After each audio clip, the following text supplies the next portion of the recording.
दोस्तों, स्वागत है आप सभी का strive the way of success में। मैं मिथिलेश कुमार आज आप सभी को पढ़ाने वाला हूँ माध्य किस प्रकार निकाला जाता है।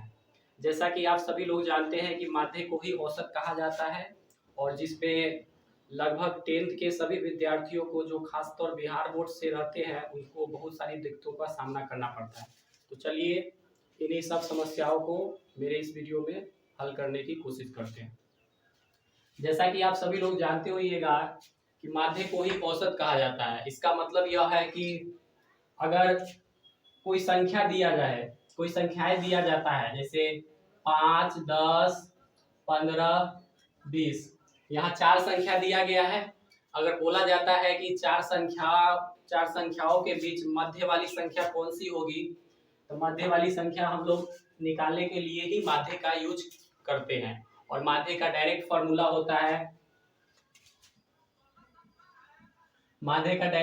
होता है प्रेक्षणों की संख्या बटे प्रेक्षणों का योगफल बटे प्रेक्षणों की संख्या। माध्य का ये फॉर्मूला होता है।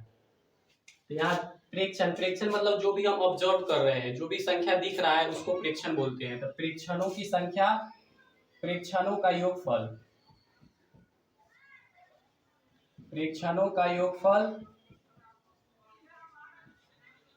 बटे प्रेक्षणों की संख्या।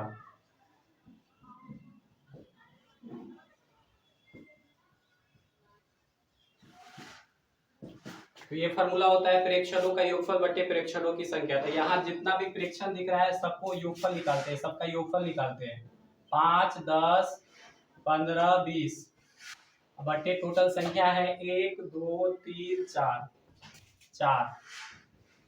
इसको जोड़ेंगे 5, 10, 15, 15 और 15, 30, 30, 20, 50, 50 बटे 4 आ जाएगा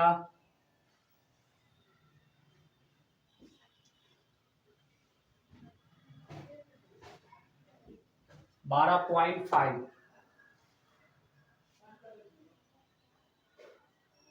12.5 आ जाएगा। मतलब मेरा माध्य हुआ जो 10 से बड़ा होगा और 15 से छोटा होगा, मतलब 10 और 15 के बीच में जो संख्या होगी 12.5 वही मेरा माध्य होगा। तो ये था बेसिक विधि जो हम लोग बचपन से ही सीखते आए हैं। और आज मैं आप सभी को बताने वाला हूँ जो 10th में हमारा एक चैप्टर भी है माध्य। इसमें जिस प्रकार से माध्य निकाला जाता है उसमें बस बारंबारता और वर्ग अंतराल दिया रहे तब बोलेगा माध्य किस प्रकार निकाला जाता है। तो इस प्रकार से माध्य हम 3 तरह से निकाल सकते हैं। एक होता है प्रत्यक्ष विधि और एक होता है कल्पित माध्य विधि और तीसरा होता है पद विचलन विधि। तो चलिए आज प्रत्यक्ष विधि से माध्य निकालना सीखते हैं। तो चलिए जो चीज दिया हुआ है उसको एक कॉलम में लिख लेते हैं। पहले वर्ग अंतराल दिया है तो वर्ग अंतराल लिख लेते हैं।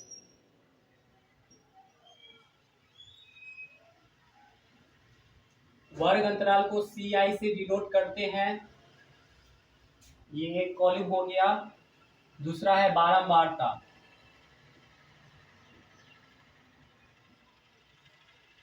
बारंबारता को F से डिनोट करते हैं। देखिए मैं जो बताने वाला हूं आप लोगों को जो विधि वो है प्रत्यक्ष विधि। माध्य हम लोग 3 तरीके से निकाल सकते हैं, जिसमें से पहला विधि मैं आप सभी को बताने वाला हूं प्रत्यक्ष विधि। प्रत्यक्ष विधि इसको साधारण विधि के नाम से भी जाना जाता है।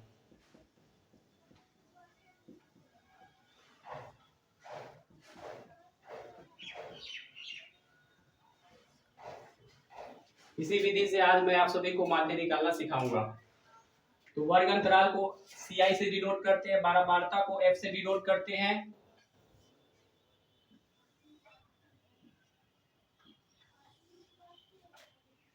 उसके बाद निकालेंगे वर्ग चिन्ह। वर्ग चिन्ह को X से डिनोट किया जाता है।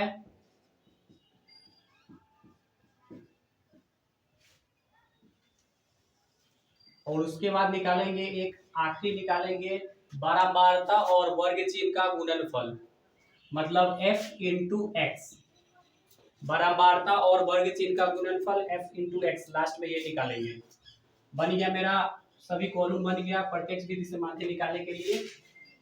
उसके बाद जो वर्ग अंतराल दिया हुआ है उस वर्ग अंतराल को लिख देंगे।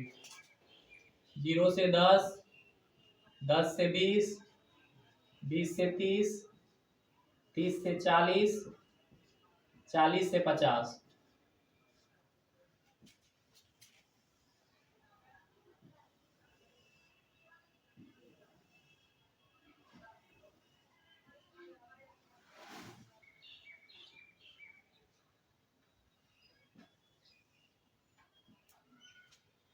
यहाँ बारंबारता भी दिया हुआ है 7, 8, 16, 9, 10।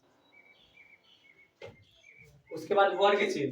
देखिए वर्ग चिन्ह निकालने का फॉर्मूला होता है, जो वर्ग अंतराल होता है उसमें जो निम्न निम्न जो पद होता है और जो उच्च पद होता है, मतलब इसको बोलते हैं निम्न सीमा, इसको बोलते हैं उच्च सीमा। तो वर्ग चिन्ह का जो फॉर्मूला होता है वो होता है वर्ग चिन्ह बराबर उच्च सीमा प्लस निम्न सीमा बटे 2। उच्च सीमा प्लस निम्न सीमा बटे 2 सीमा बटे 2। तो यही होता है वर्ग चिन्ह का फॉर्मूला। जो वर्ग अंतराल दिया है उसके उच्च सीमा और निम्न सीमा को जोड़कर आधा कर देते हैं।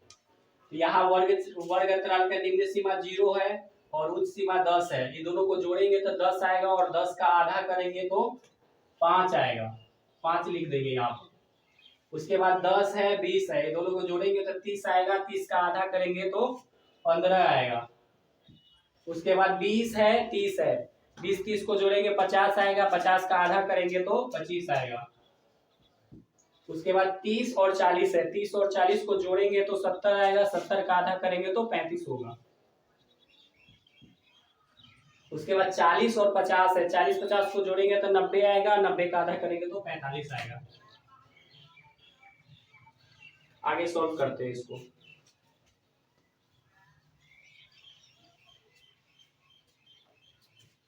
देखिए यहाँ दिया हुआ है f गुने x, f गुने x। तो f है, f बारंबारता को बोलते हैं और x वर्ग चिन्ह को बोलते हैं। मतलब बारंबारता गुने वर्ग चिन्ह, मतलब बारंबारता f और वर्ग चिन्ह x दोनों को गुना करेंगे। 7 पचे 35, 15 अठे 120, 16 गुने 25 करेंगे तो 400 आएगा। 35 से 9 में 35 से 9 से गुना करेंगे तो 45 के 5 हाथ में 4, 9 3 27 और 4 31, 315 आएगा। 45 से 10 में गुना करेंगे तो 450 आएगा। अब जितना बारंबारता है सभी बारंबारता को जोड़ लेंगे। जोड़ने का साइन ही होता है सिग्मा। सिग्मा का मतलब ही होता है टोटल जोड़। मतलब टोटल एफ है, बारंबारता टोटल बारंबारता को जोड़ रहे हैं तो मतलब sigma F. Sigma F total को जोड़ेंगे तो 7 8 15, 15 16 31, 31 9 40 और 40 और 10 50 आ जाएगा। उसके बाद एफ एक्स को जोड़ लेंगे। एफ एक्स मैंने बताया कि जोड़ का मतलब ही होता है सिग्मा। तो एफ एक्स जितना है सभी को जोड़ेंगे तो sigma F x. Sigma F x आएगा। जोड़ते हैं 5 5 10 के 0 हाथ में 1 1 का 3 4 4 2 6 6 1 7 7 5 12 के 2 हाथ में 1 1 1 2 2 4 6 6 3 9 9 4 13 1320 आएगा मेरा। सिग्मा एफ एक्स आ गया 1320। और प्रत्यक्ष विधि से माध्य निकालने का जो सूत्र होता है, जो फॉर्मूला होता है वो होता है, माध्य निकालने का जो फॉर्मूला होता है वो होता है माध्य बराबर सिग्मा एफ एक्स बटे सिग्मा एफ। प्रत्यक्ष विधि से माध्य निकालने का फॉर्मूला क्या होता है? सिग्मा एफ एक्स बटे सिग्मा एफ। तो मेरा यहाँ सिग्मा एफ एक्स निकला है 1320, 1320 लिख देंगे। उसके बाद निकला है F x sigma F. Sigma F मतलब बारंबारता का जोड़, बारंबारता का जोड़ निकला है 50। सभी को आगे सरलतम रूप में भी व्यक्त कर देंगे। 0 से 0 कट जाएगा, 5 से भाग देंगे तो ये हो जाएगा 26.5।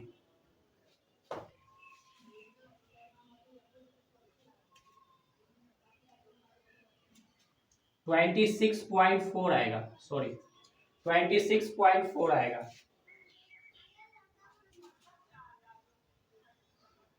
26.4 आएगा। तो यही मेरा माध्य निकल गया 26.4।